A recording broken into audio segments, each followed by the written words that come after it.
Hi guys, my name is Emily Bowie. I am a personal finance and lifestyle strategist, and I'm here to share with you how to create an effective budget. So, I don't know about you, but I, for years, would create a budget and say I'm going to stick to it and then never actually follow it.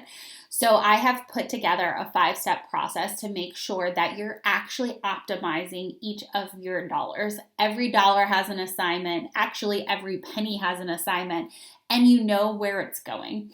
So, the first thing you need to do in order to create an effective budget is to put your income down. So, if you have a W 2 job, you go to work every day, somebody else pays you, they give you a W 2 at the end of it, super easy, write that down. If you are an entrepreneur or you are somebody that can work overtime, I want you to write down the most consistent income that you make monthly.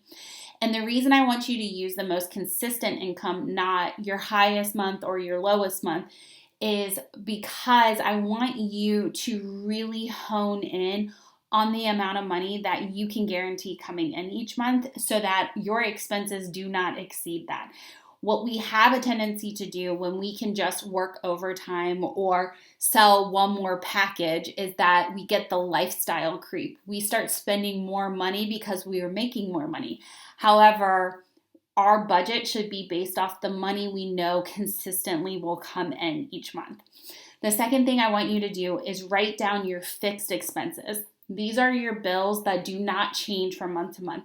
This would be anything like your mortgage, your rent, your cell phone bill. It could be daycare if you have kids. It could be anything of that nature. Netflix.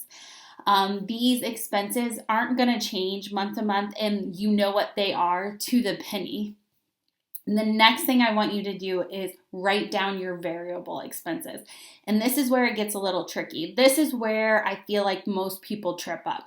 They will estimate it without actually looking at their spending. So what I want you to do is take the past 3 months of your spending and categorize it. And these are going to be your variable expenses. So think groceries, think categories like clothing and fun money and restaurant money and salon expenses, those types of things. And I want you to categorize each of your transactions into one of those categories, whatever suits your lifestyle. And then I want you to divide it by 3 because that's going to be your average monthly spending in that category. And variable expenses is where you're going to get and see kind of where you're impulse shopping or really areas you could cut down pretty easily. The next thing I want you to do is subtract out your debt payments. So that would be credit cards, health bills. It would be any kind of personal loan, car loan, anything of that nature. And I want you to subtract out the minimum payment or whatever payment you consistently make on that debt payment. And then lastly, I want you to subtract out anything you're saving for in advance. So any kind of future expenses. This is going to help you significantly on your journey to optimize your dollar is to start saving a little bit at a time to make the big expenditure at the end. So for example, the most common one I see is Amazon Prime. It tends to be, I think, $119 a year. And so if you divide that by 12, if it just renewed, you would take out $9 and some change each month and put it aside so that when that comes due, you have that money already put aside to pay that expense. Once you do that, you want to make sure your budget equals 0. And the reason you want it to be 0 is because you want to know that your money is going exactly where it needs to go and you know where that is. And so if it is not 0 and it is negative, then you need to start cutting your expenses. The easiest way to cut your expenses would be at your variable expenses. So cut down on groceries, restaurant spending. I did a whole 12-day challenge on how to cut those down, and I will be sharing my top 3 tips on how to save and really cut your expenses each month, and sharing that with you guys as well. If that is negative, you want to get that to zero. So work on that. If not, you might have to do bigger cuts like getting rid of cable, getting rid of a gym membership if you are doing the gym membership as well as like at home training. You might want to get rid of eating out. So if you are somebody who does not pack your lunch, you can save big time by making your lunch at home and just tacking on 20, 30, 40 extra dollars to your grocery bill, but it's at least saving you over 100 each week. Yes, week when you don't eat out. And then if that number is positive, where you've taken out and assigned everything to its rightful place and you still have money left over, then I want you to determine where you want to put that additional money, and I want that to be part of your budget too. So if it is positive and you're still in debt, that needs to be an extra payment towards your debt. Depending on which debt will determine if it is student loans or if you want to pay them off from like smallest to largest or the highest interest rate to the lowest interest rate. That's something you're going to have to decide.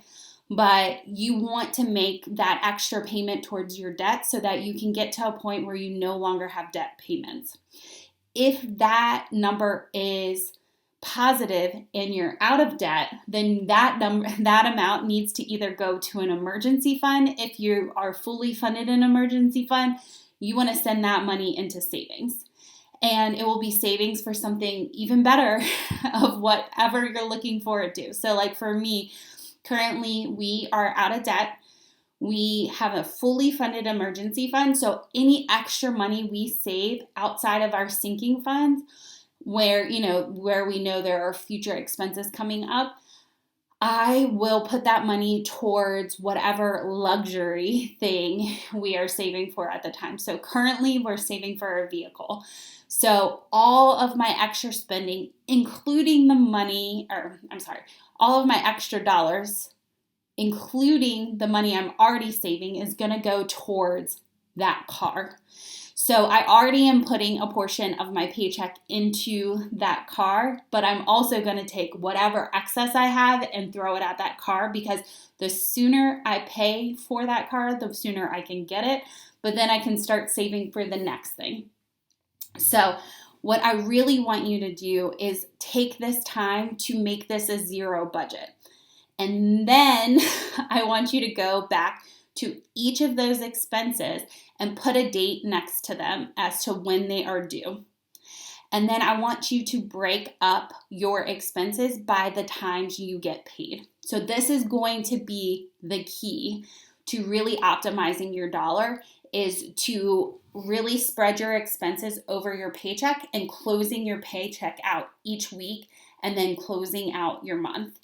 And the reason I encourage you to do this is because there are some times where you're not going to spend as much at the grocery store. But if you roll that money over, you will find use for that money. But if you close it out and put whatever excess you have at that time, either towards your debt or to savings, then you are making more progress on your goals than if you just roll it over to the next month or the next paycheck to pay for whatever expense you find to pay for. So that is going to be the key. Budgeting by your paychecks or budgeting by the times you pay yourself. And to make this all effective, you gotta track. So daily tracking is going to be your bread and butter of how you're going to make this budget work for you. And I encourage you to take the time and just anchor it to something in your life that you do consistently. So for me, I will track daily or every few days, and I anchor it to my workout. I know I'm going to work out by 7 a.m. each day. So I know at 7 a.m. I can sit down, spend 5 minutes tracking all my transactions and closing out each day that way. So find a time that works for you, put it on your calendar and make it happen, because that is what is going to make the biggest difference for you in actually having a budget that works.